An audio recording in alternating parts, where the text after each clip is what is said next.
tardes, amigas y amigos. Bienvenidos a una entrega más de su programa Notimas.net, algo más que noticias. El Nacional de hoy trae como su principal información que la República Dominicana exporta alcaparra de Montecristi, alcaparras desde Montecristi. Este es un proyecto agrícola establecido en Cabeza de Toro, en el municipio de Guayubín, de la provincia de Montecristi. Esta producción se inició con una visita sorpresa del presidente.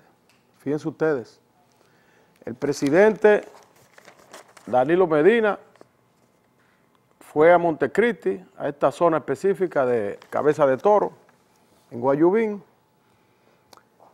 y financió con 20 millones de pesos a este proyecto de producción de alcaparras. El alcaparra se importa de manera masiva en la República Dominicana. Entonces, todos esos potecitos de alcaparras que ustedes ven, que vienen principalmente de España y que lo utilizan mucho aquí el dominicano para condimentar sus alimentos, se puede producir con ventaja comparativa en estos sitios altos del municipio de Guayubín, y fíjense ustedes cómo ya se está exportando. Se comenzó a exportar, además se comenzó también a suplir el mercado local, que es de alrededor de 20 millones de dólares. Asimismo, nosotros vimos el día pasado que también se comenzó la producción con miras a la exportación del jengibre, que se está produciendo también aquí en la provincia de Monteplata. Y es fruto también de una visita sorpresa del presidente. ¿Verdad que eso comienza ya a dar sus resultados? Ojalá que se pueda acelerar esto más y que no haya que esperar visitas del presidente para que los organismos crediticios del Estado puedan poner en manos de productores pequeños, asociados, recursos con bajo interés, porque el interés que se está prestando esto es de apenas un 5%, es decir, es algo menos que la mitad de la tasa de interés que tienen los bancos comerciales. Hace tiempo que aquí debió haberse incentivado eso. Yo recuerdo en los gobiernos del presidente Balaguer que existía en el Banco Central el FIDA, el Fondo de Inversiones para el Desarrollo Agropecuario, y a través de eso se financiaban a una tasa de interés preferencial estos pequeños productores, los proyectos agropecuarios.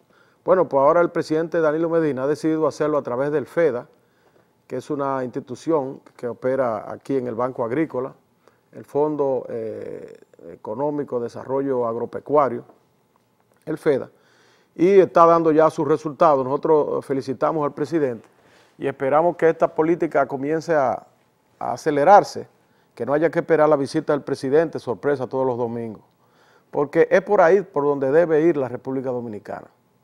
Nosotros tenemos que ir hacia una economía de exportación.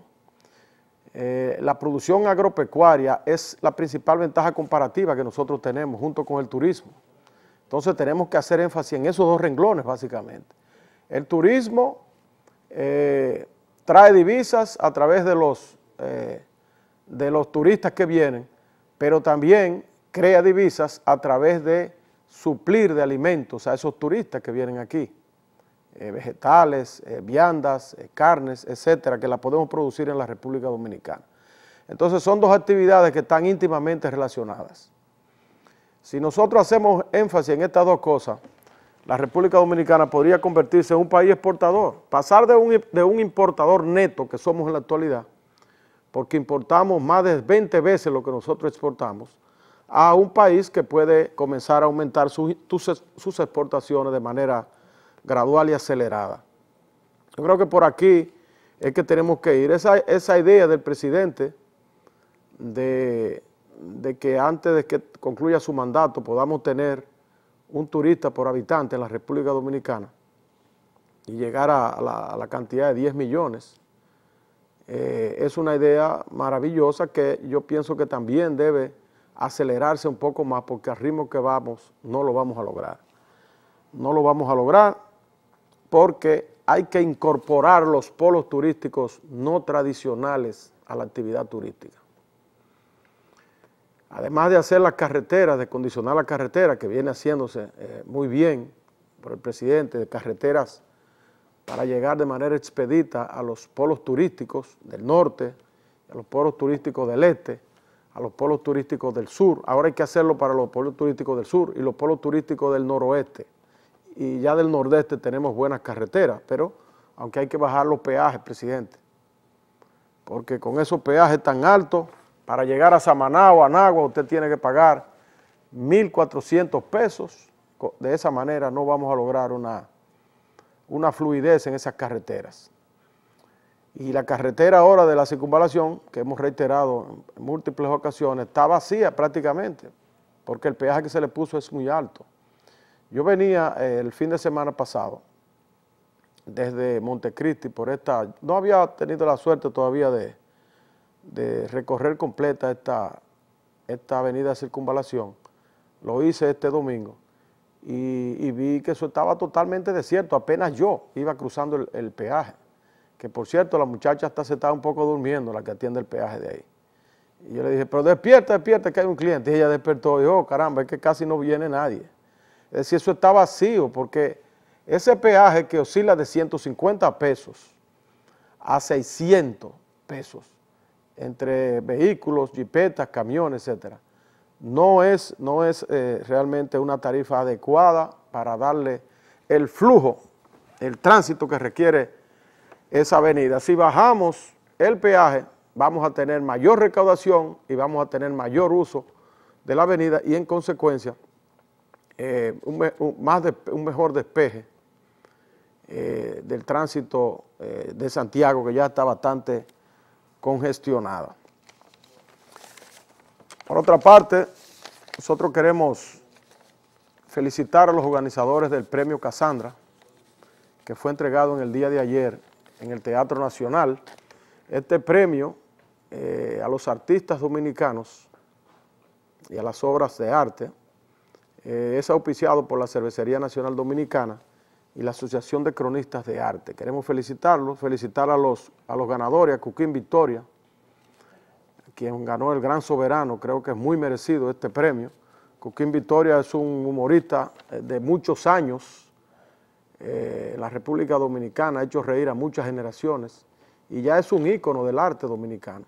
De manera que muy merecido el premio, como también hubiese sido merecido para los otros dos que optaban, que fueron nominados, como son el merenguero Sergio Vargas, que ya es un merenguero pulido por los años y por su calidad, y también Fefita la Grande, quien es una embajadora de la música típica que se origina en el Cibao adentro y en la línea noroeste, también en el nordeste, en Nagua.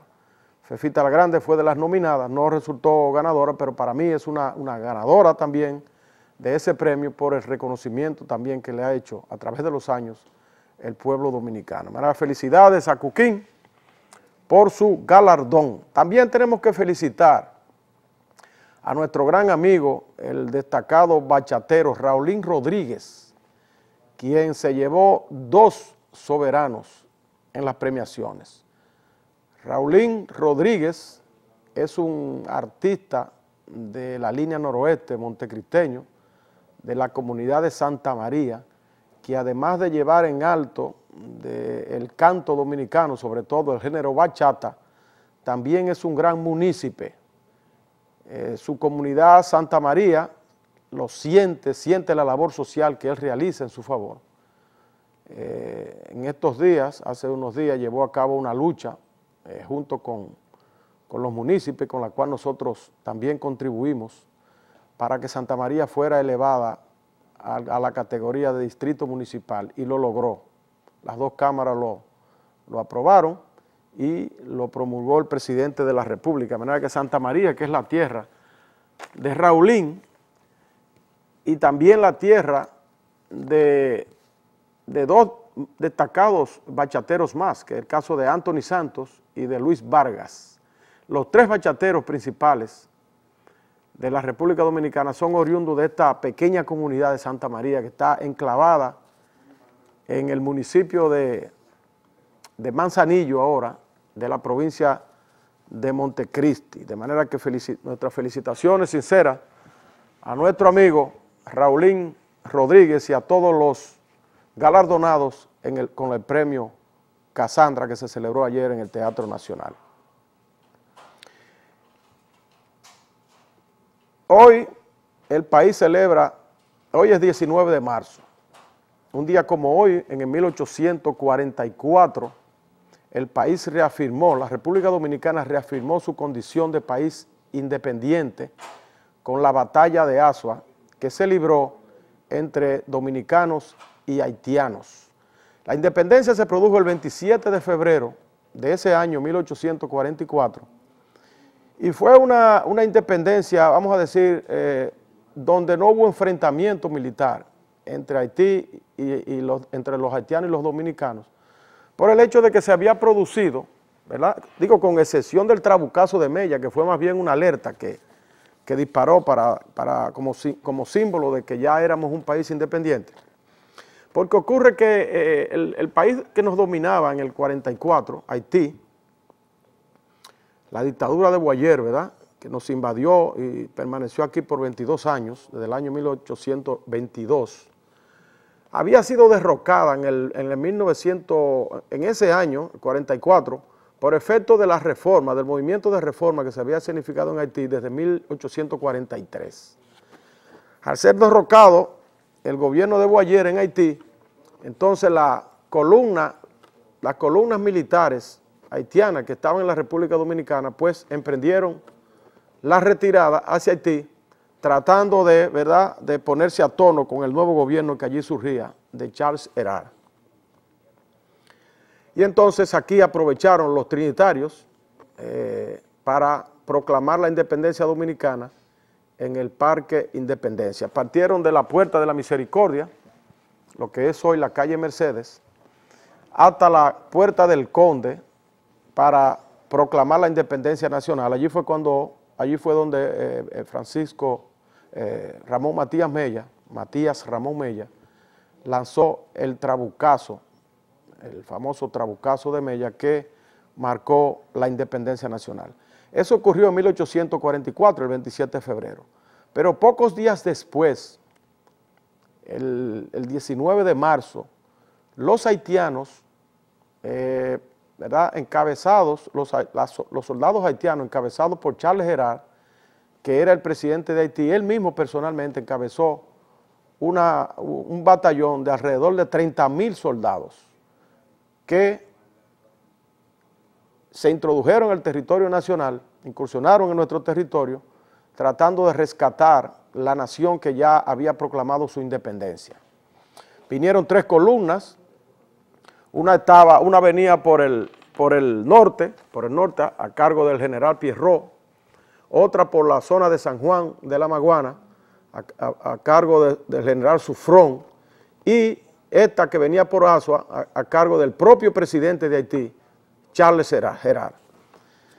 Esos 30,000 soldados haitianos, ¿verdad?, un ejército como el haitiano que estaba ya, que era un ejército experimentado en las luchas contra las tropas napoleónicas, porque era el mismo ejército que había logrado la independencia de Haití en 1804. Ese ejército con 30,000 soldados fue derrocado por el pequeño ejército que se había improvisado en la República Dominicana, porque aquí no había ejército. Se había improvisado después de la independencia, después del 27 de febrero fue cuando comenzó a improvisarse un pequeño ejército integrado básicamente por ateros que venían de la zona este, que estaban comandados por Pedro Santana. Eran trabajadores agrícolas que se improvisaron como soldados y reunieron apenas 2,200 soldados contra 30,000 que eran los haitianos. Y sin embargo el arrojo dominicano y el deseo y el fervor de ser independiente logró la gran hazaña de derrocar el ejército haitiano en esa famosa batalla del 19 de marzo o batalla de Azua. Eso ya reafirmó la independencia del pueblo dominicano, junto con la otra batalla que se escenificó pocos días después, es decir, el 30 de marzo, apenas 11 días después, en Santiago, contra las tropas de Pierrot, del general Pierrot, que venía con el mismo propósito de subyugar de nuevo a la República Dominicana. De manera que entre esa batalla del 19 de marzo y la posterior del 30 de marzo de ese mismo año, la República Dominicana le demostró ya a Haití fehacientemente de que estábamos decididos a ser un país libre e independiente. Loor, a los patriotas de esa batalla del 19 de marzo, Antonio Duvergé, Pedro Santana, José Leger y otros, así como el general también Duarte, que participó en esa contienda bélica. De manera que logra a nuestros patriotas del 19 de marzo. Vamos a una pausa ahora y retornamos en el próximo segmento con más comentarios.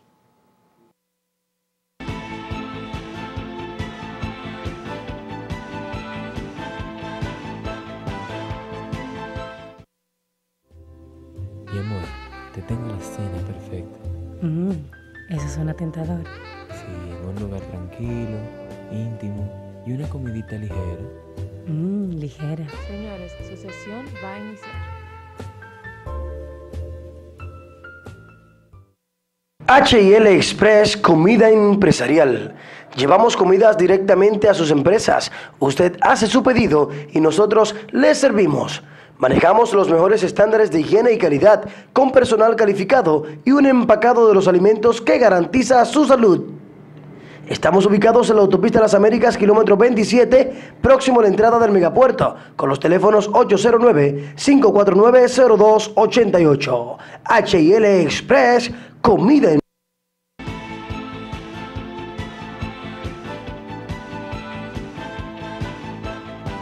Bien, en este mismo momento se está produciendo en el Palacio Nacional una reunión entre el presidente de la República, Danilo Medina, y los funcionarios que tienen que ver con la aplicación de la sentencia 168-13 del Tribunal Constitucional, la sentencia que priva de la nacionalidad a alrededor de 200.000 descendientes haitianos nacidos en la República Dominicana y que ha producido todo este problema, toda esta tensión entre Haití y la República Dominicana. El presidente está reunido con el ministro de Interior y Policía,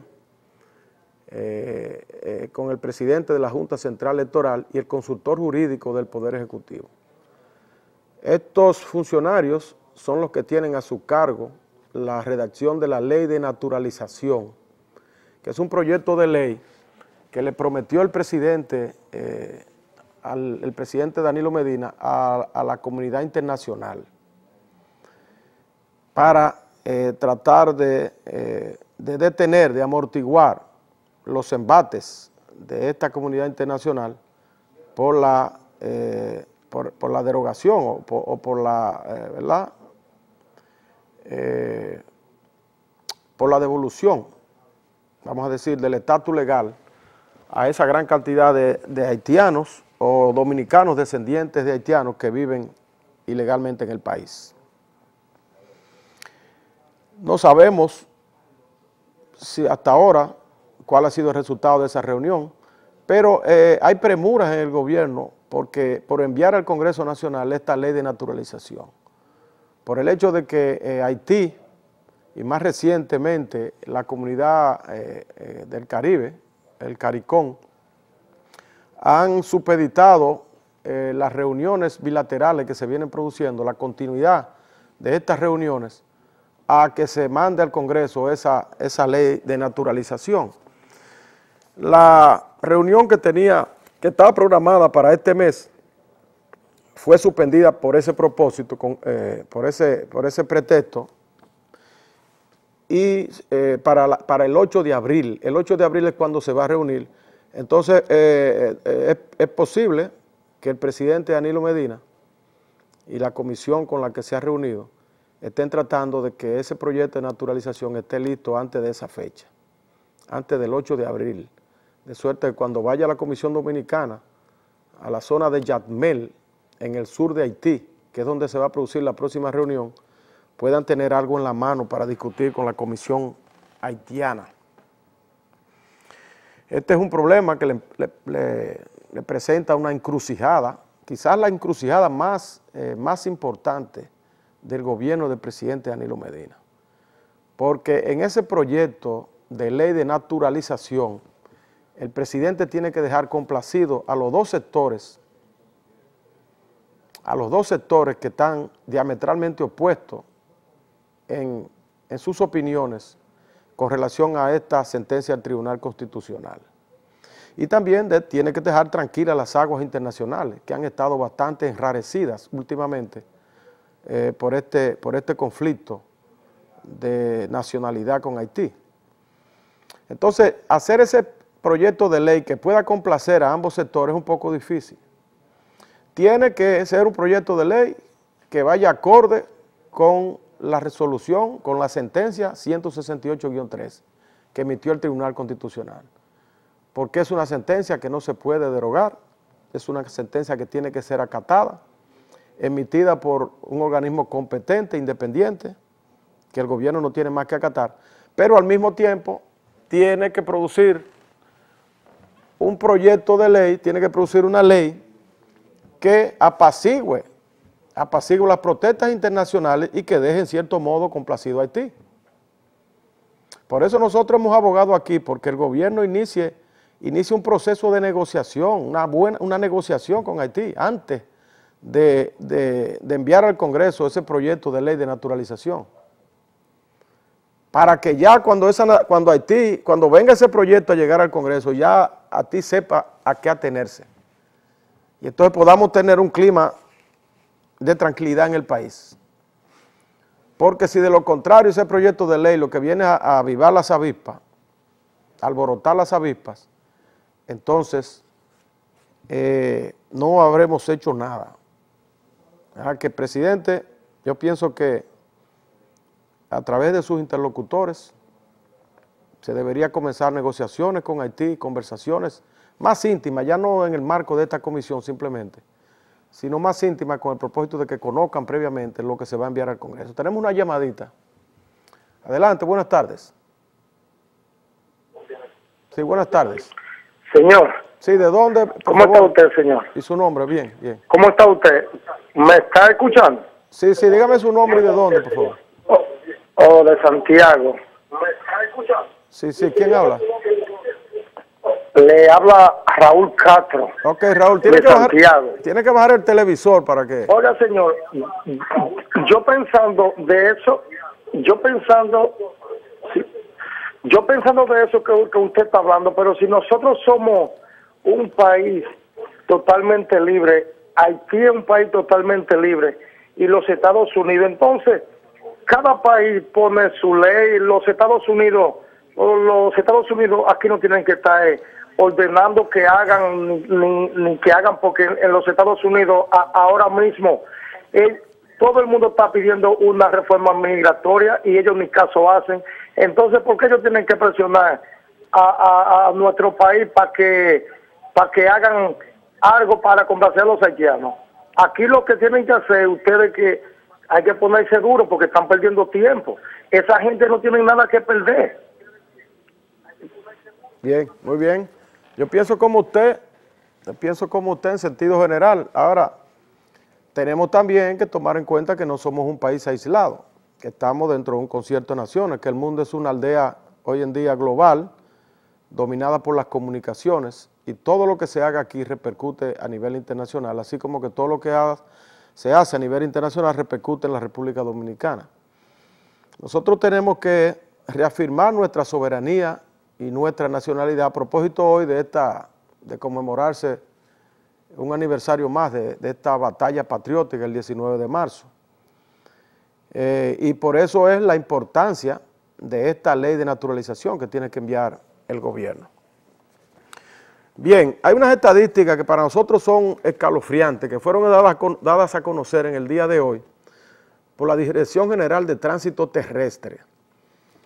Dice la Dirección General de Tránsito Terrestre del Ministerio de Obras Públicas que en la República Dominicana existe más de 1 millón de conductores de conductores que tienen licencia vencida y una cantidad, la mitad de estos, es decir, alrededor de 500,000 que no tienen licencia. De 1.8 millones de licencias de conducir que se han expedido en la República Dominicana, más de 1 millón están vencidas. Imagínense ustedes. ¿Y qué estamos haciendo para que los conductores se pongan al día en sus licencias? ¿Estamos haciendo lo suficiente? Porque yo veo que AME para los conductores y le ponen multas y nadie está exento en las calles de ser detenido por un agente de AME o cualquier otro tipo de agente policial o militar. Y sin embargo, entonces, ¿por qué estas estadísticas tan exorbitantes?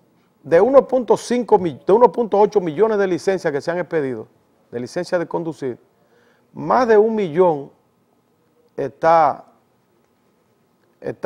vencidas, sin contar entonces la gran cantidad de conductores que no tienen ningún tipo de licencia, que no han sacado ningún tipo de licencia. Esto en parte explica por qué es el caos del tránsito en la República Dominicana, por qué tenemos tantos accidentes en nuestro país, que dicho sea de paso, es uno de los primeros del mundo en cuanto a las estadísticas de muertes por accidentes. Aquí mueren 42 por cada 1,000 habitantes. Esa es la estadística, una de las cifras más altas del mundo entero. Nosotros tenemos más de 3,000 personas muertas por accidentes cada año y alrededor de 20,000 afectados entre heridos y muertos. Eso ha hecho que los muertos por accidentes, más los muertos por problemas cardiovasculares, que ayer precisamente nos hacíamos eco de una cifra, de las cifras que daba la Sociedad Dominicana de Cardiología. Entre esas dos cosas, los accidentes de tránsito y los problemas cardiovasculares, mueren alrededor de más del 35% de los dominicanos, más del 35, más del 40% de los dominicanos, de los que mueren. Es decir, se han convertido en las dos principales causas de muerte en nuestro país. Y han tomado un carácter de especie de epidemia. Es decir, los accidentes de tránsito, las muertes por accidentes de tránsito y los problemas cardiovasculares, los infartos cardíacos, los derrames cerebrales, son una especie de epidemia en la República Dominicana. Matan más gente que todas las otras enfermedades. Y entonces estas estadísticas que da la Dirección General de Tránsito Terrestre explican por qué son esas muertes. Más de 1 millón de dominicanos que tienen licencia de conducir no están al día en la misma, la tienen vencidas. Y otra gran cantidad no tienen este documento. Yo pienso que hay que profundizar en este problema, tratar de corregirlo, de suerte que podamos disminuir. Fíjense ustedes, ayer, por ejemplo, en Asua, hubo un accidente escalofriante. Una patana chocó con un minibús y murieron 10 personas y 4 resultaron heridas. Y resultó que el patanista iba con un vaso de whisky bebiendo todo el camino. Y fíjense ustedes, tanto los patanistas, las patanas, ¿verdad? Los patanistas como los conductores de minibús son dos transeúntes irresponsables de las carreteras dominicanas. Usted ve esos minibuses, las llamadas voladoras, que andan como lajón del diablo por la ciudad y en las carreteras, como si fuera de vida o muerte llegar a un punto y matándose por los pasajeros, rebasándose unas a la otra. Y las patanas ni se diga. Las patanas creen que son inmunes, que andan, que son las dueñas de las carreteras del país. Tú ves, por ejemplo, aquí en el Malecón, que ya se ha convertido en una ruta de camiones, y usted ve esas patanas que van a velocidad infernal, que le pasan a los carros rozándole, le dan con la cola, lo chocan y siguen de largo. La cantidad de gente que muere chocado por patanistas en la carretera es alto, grandísimo. Y andan, además de que andan sin luz, muchas veces usted la encuentra en la carretera sin nada de luz y usted viene a darse cuenta de que van ahí delante suyo cuando está muy cerca. De manera que hay que ponerle atención a esto del tránsito porque está convirtiendo se ha convertido ya en la causa de muertos número 1 de la República Dominicana. Se está desarrollando en el día de hoy, no esta semana, hasta el próximo domingo, la Feria Agropecuaria, con sede en la Feria Ganadera. Esta Feria Agropecuaria que se realiza cada año, en esta ocasión tiene la novedad de que el Banco Agrícola de la República Dominicana está financiando a las personas que adquieran equipos agropecuarios en esta feria. De manera que si usted quiere comprar un tractor, si quiere comprar una rastra, si quiere comprar una cosechadora, cualquier tipo de maquinaria agrícola, usted debe aprovechar antes del domingo, ir a la feria ganadera aquí que se está desarrollando esa feria agropecuaria y solicitar del Banco Agrícola su financiamiento para estos equipos. Felicito al presidente del Patronato Nacional de Ganaderos, al amigo René Columna, así como a los demás organizadores de esta feria. Vamos a una pausa y regresamos en el próximo segmento con más comentarios.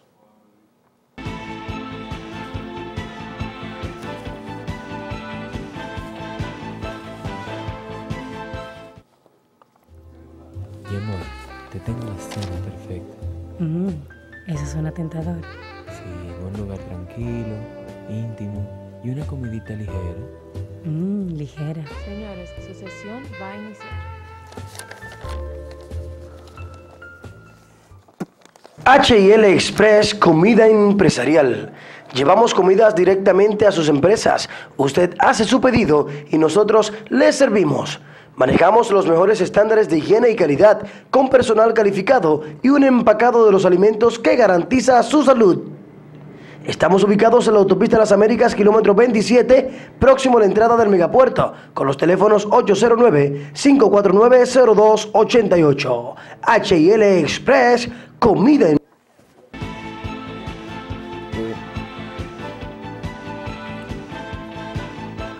Esta semana, el Fondo Monetario Internacional emitió un informe sobre la economía dominicana. Técnicos del Banco Central que tenían ya 15 días analizando los parámetros de la economía dominicana, emitieron un informe que nosotros llamamos la receta del Fondo Monetario Internacional.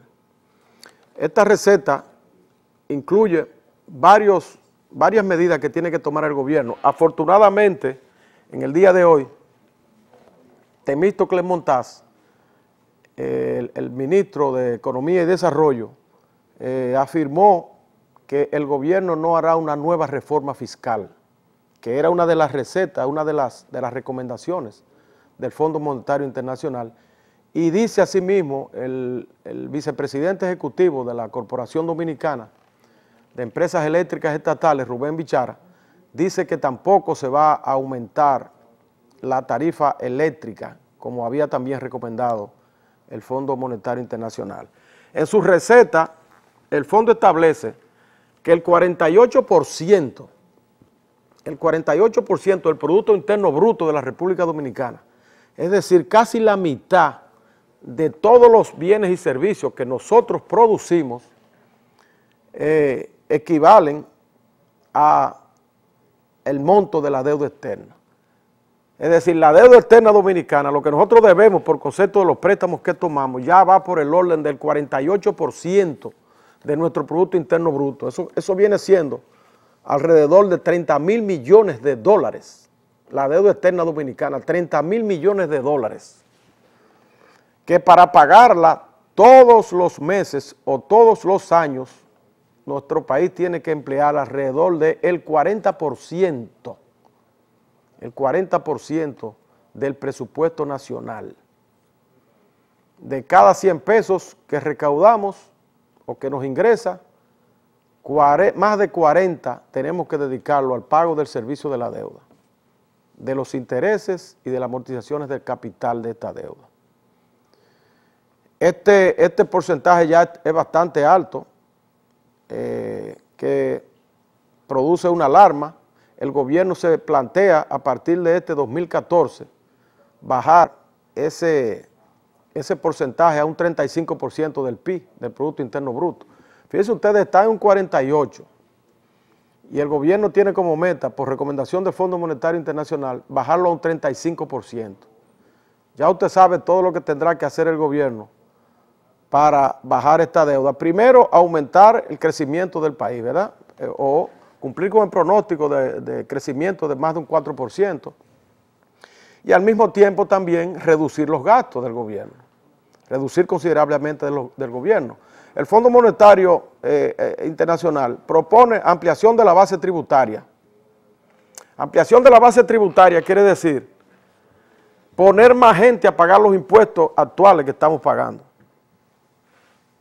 Por ejemplo, hay una parte de los alimentos que consumimos los dominicanos en la canasta básica, que pagan apenas el 11% del ITEVI, de un 18% que pagan los demás productos. Bueno, pues ampliar la base puede significar llevar estos productos a pagar el 18%. Ampliar la base significaría también reclutar más contribuyentes de lo que tiene. Actualmente hay una altísima evasión de alrededor de un 40% de personas que deberían pagar impuestos a través del impuesto sobre la renta o del propio ITEVI y sin embargo no lo pagan. Ampliar la base sería hurgar sobre los retenedores del ITEVI, de los comerciantes que retienen el ITEVI, que muchos lo cobran y se quedan con el dinero y no lo transfieren a la renta. Eso significaría también ampliar la base. Vamos a una llamadita que tenemos. Adelante. Buenas tardes. Dígame su nombre y de dónde, por favor. Buenas tardes. Bueno, parece que se cayó.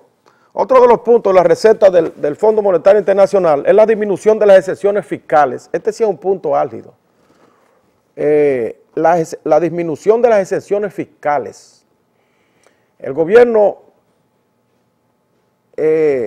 exonera de muchísimas cosas a sectores productivos nacionales y a compañías transnacionales que tienen proyectos en el país.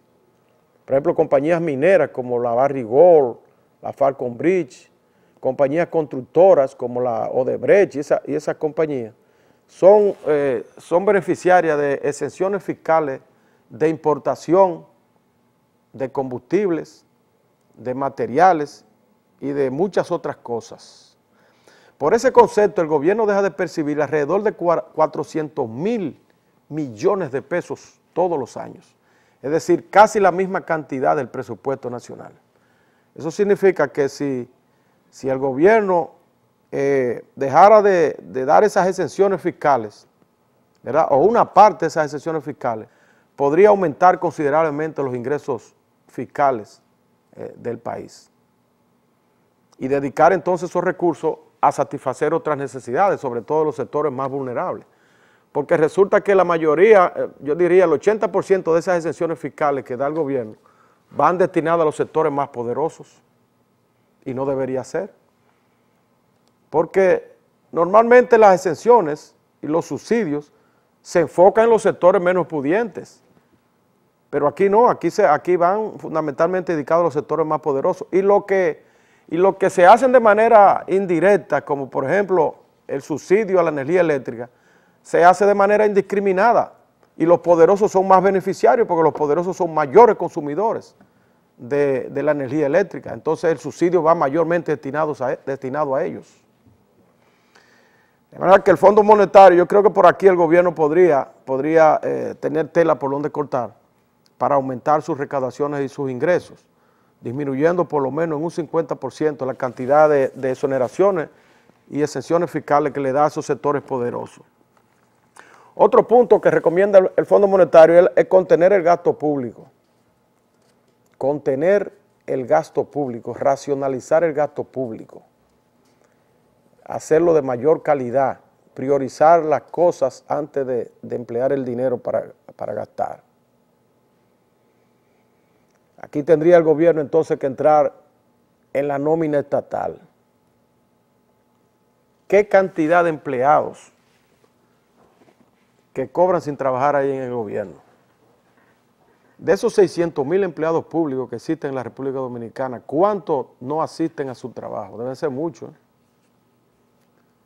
El presupuesto nacional se traga la mayor cantidad de recursos en nómina, básicamente, y en gastos corrientes, en viáticos y esas cosas. De manera que contener el gasto público es uno de los puntos fundamentales en los que debería enfocarse el gobierno del presidente Danilo Medina.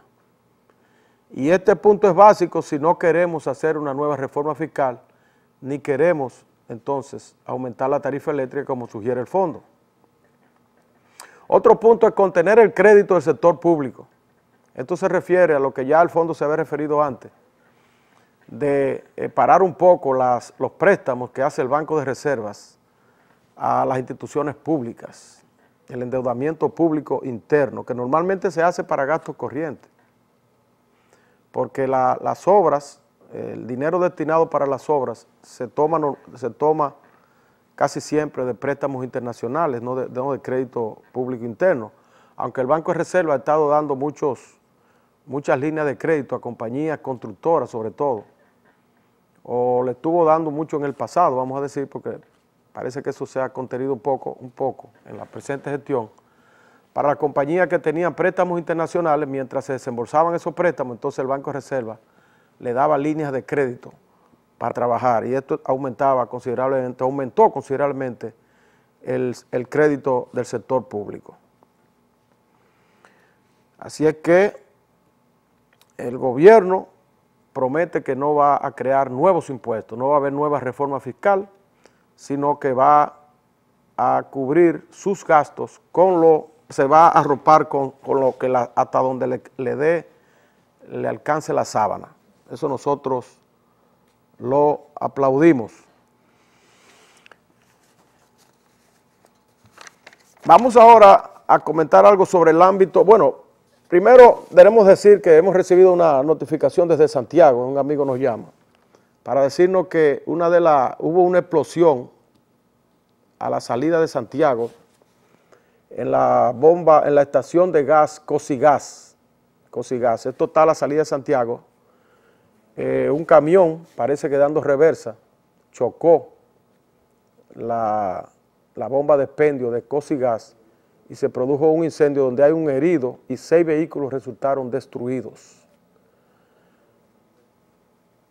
Esta estación de Cosigas, nosotros siempre nos llamó la atención que está prácticamente pegada a la autopista, ahí a la salida de Santiago.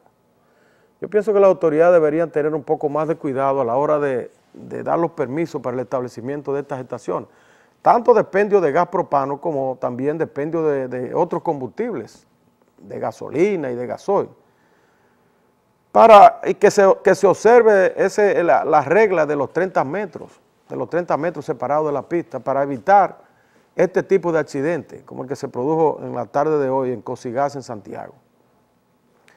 Porque esas estaciones están a expensas de que venga cualquiera y sufra un accidente y se estrelle contra ellos. Imagínese usted, esto fue un choquecito dando reversa a un camión a esta estación de gas.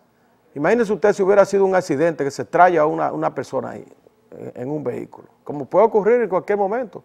Porque es que las estaciones están pegaditas a la carretera, eso no debe ser. Obras Públicas creo que tiene que tomar cartas en el asunto para evitar que esto suceda.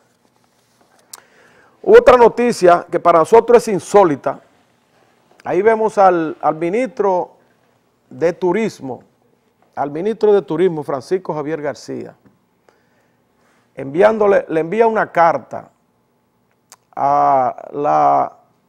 al Ministerio de Cultura y a la OISOE, a la Oficina Supervisora del Estado, pidiéndole que por favor pidiéndole que por favor le informen y lo mantengan al tanto de los proyectos que se lleven a cabo en la zona colonial. Esta carta la envía el Ministerio de Turismo a propósito de la remodelación pésima, chapucera, que se hizo de la Puerta del Conde, auspiciado por el Ministerio de Cultura, Fíjense ustedes, nosotros decimos insólito porque ¿cómo es posible que el Ministerio de Turismo no sea el que esté al frente o por lo menos participando de este tipo de remodelación que se hace o de restauración de monumentos que se hace en la zona colonial? Porque en definitiva esas son obras que se hacen para atraer los turistas,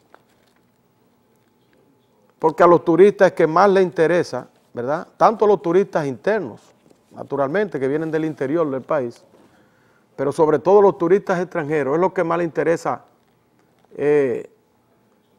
conocer esos monumentos para a través de su observación hurgar sobre la historia dominicana. Entonces el Ministerio de Turismo, el organismo encargado, ¿verdad?, del área turística, no conoce de nada de lo que se está haciendo, ni sabía de lo que se hizo, de la restauración que se le hizo a la Puerta del Conde, ni conoce nada del proyecto de remozamiento que se está haciendo en la zona colonial.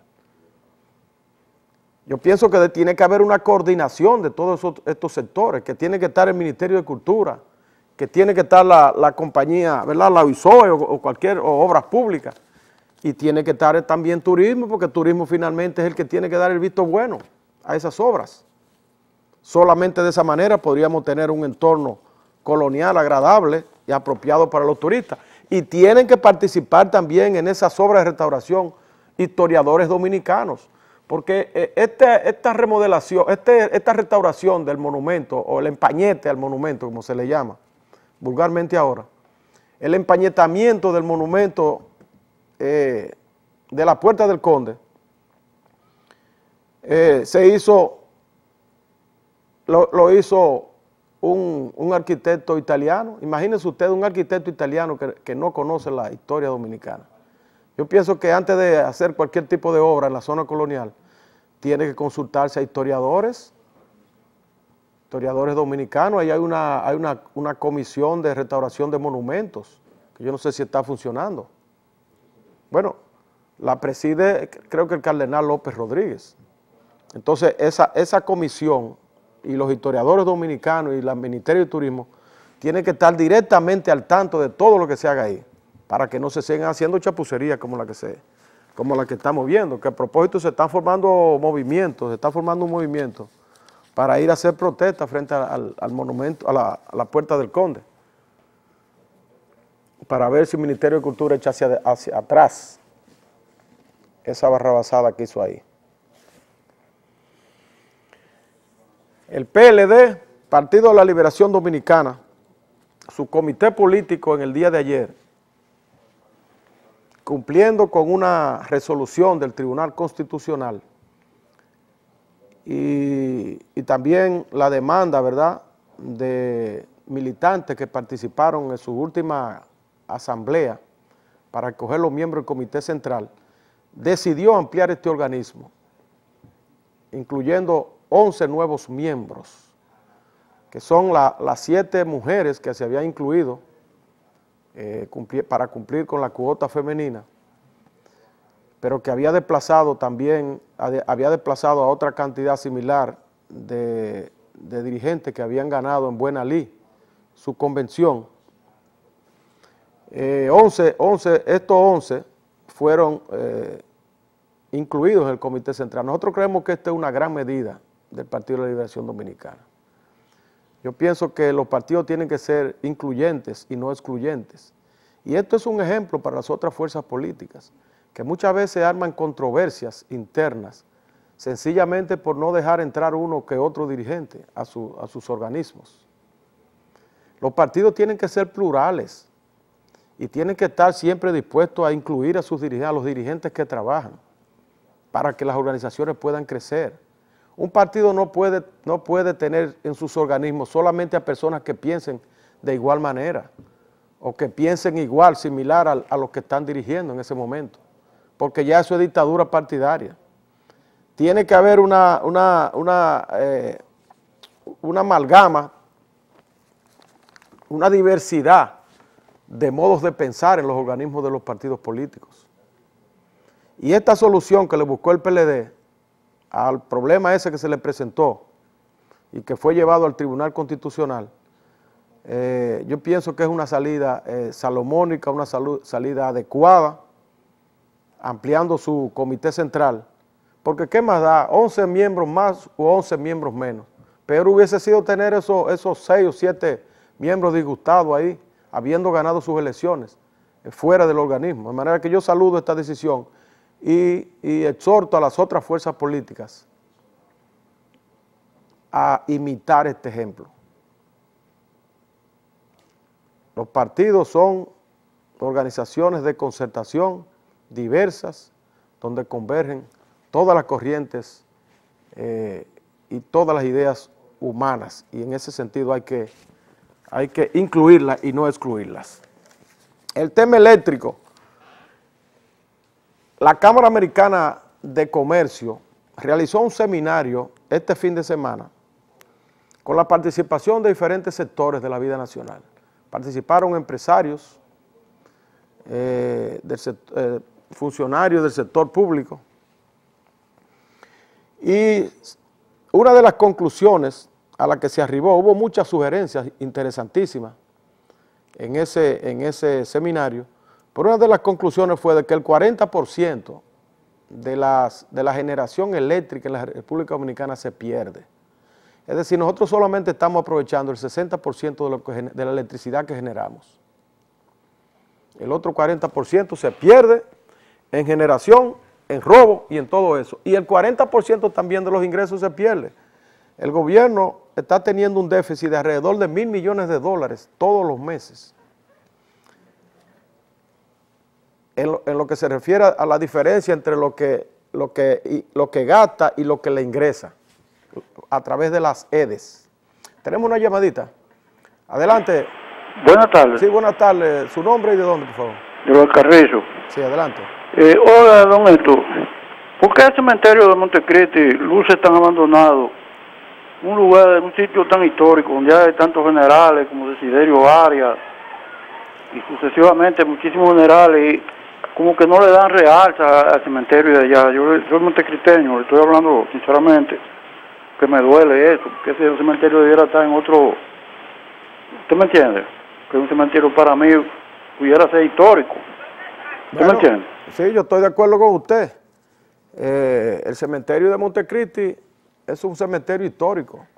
Ahí no solamente están enterrados la mayoría de los restauradores de la República, Mire, ahí está Humberto Marzán, ahí está Gaspar Polanco, ahí está Benito Monción y otros, Federico de Jesús García y otros restauradores están ahí. Y es verdad que está abandonado el cementerio, pero eso no es exclusivo de Montecristi. Todos los cementerios en la República Dominicana están abandonados. Aquí en la capital nosotros tenemos el cementerio Cristo Redentor, que eso da pena. La hierba está a 3 metros para arriba, en todas partes. Y hay una inseguridad enorme, hay un bandolerismo. Fíjense ustedes en La Vega lo que ocurrió en la semana pasada, que fue profanada la tumba del profesor Juan Bosch y se llevaron una gaviota, una escultura en forma de gaviota que había en esa tumba. Mira, hay dos cosas aquí que hay que analizar para ver cómo se resuelven,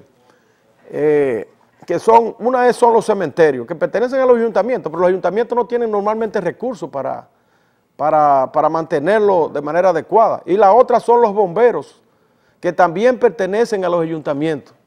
Para ninguna de las dos cosas los ayuntamientos tienen recursos. Los ayuntamientos tienen apenas recursos para pagar empleídos y hacer pequeñitas obras en los pueblos. Entonces, estas dos cosas que son fundamentales para el buen funcionamiento de la vida nacional, como son los bomberos y los cementerios, no están en condiciones deplorables ambos, porque los ayuntamientos no tienen recursos para dedicarlos al mantenimiento de estos dos sectores.